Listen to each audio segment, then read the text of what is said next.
So 20 years later, look who's come back for more again after the prequel.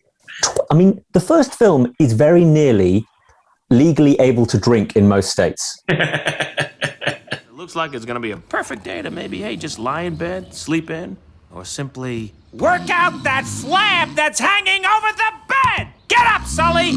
Do you mind just very quickly summing up where we're at in the story right now? I heard that it's just like the day after the events of the first Monsters, Inc. Yeah, it's the day after. And now the scare floor is the laugh floor because Mike and Sully realized that harvesting laughs is much more powerful than harvesting screams. Not bad, huh? You know, only somebody with perfect comedic timing could produce this much energy in one shot. Uh-huh. And the fact that laughter is 10 times more powerful than scream had nothing to do with it. So it's the great thing about it for us is that it's a continuation of the story. It's doesn't feel like a new beginning. The story just continues. And I thought that was a genius idea.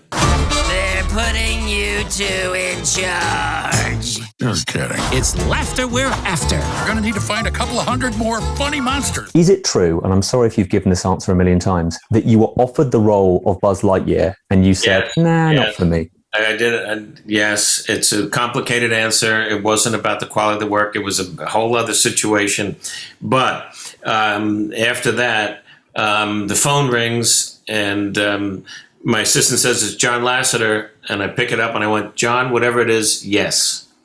And they said, well, can I come over and talk to you about it? I have this, I want you to see and hear what the story is. And I said, sure, when do you want to come by? He says, I'm outside your office right now. He was outside in the lobby of the building.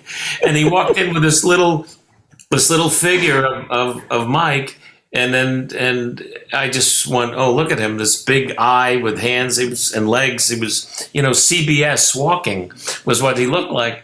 And then he told me the incredibly imaginative story of Monsters Inc. and I was hooked. And I remember when I said, well, who's going to play Sully? And they went John. I went, oh God, oh thank you, so perfect, because I'd seen the drawings of the character, and then you try to match the voice, and that it was just what a dream come true to get to work with him. Do you ever get moments where parents try to introduce you guys as Mike or Sully, and their kids are just disappointed as heck because they go, that's not Mike, that's not Sully?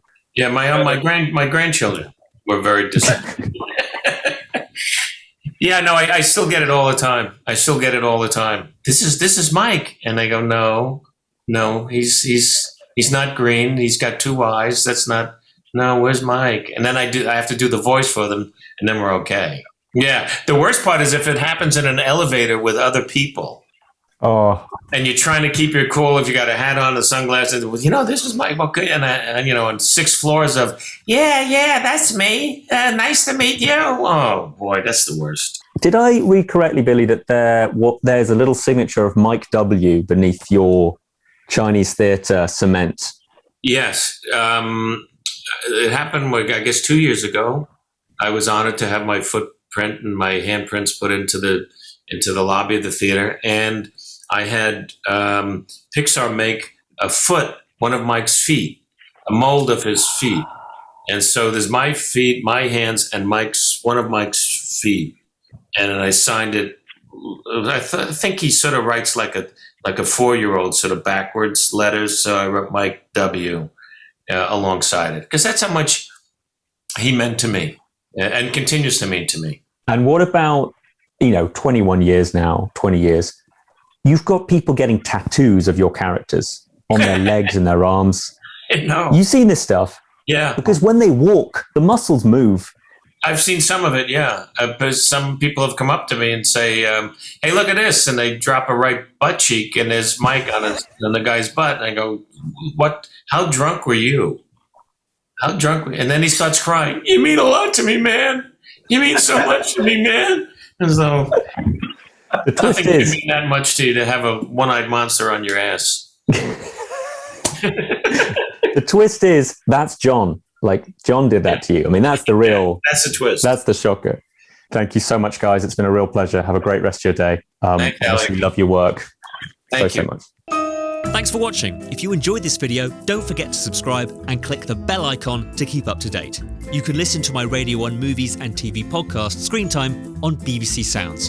And you can find these interviews in full on BBC iPlayer by searching Movies with Ali Plumb.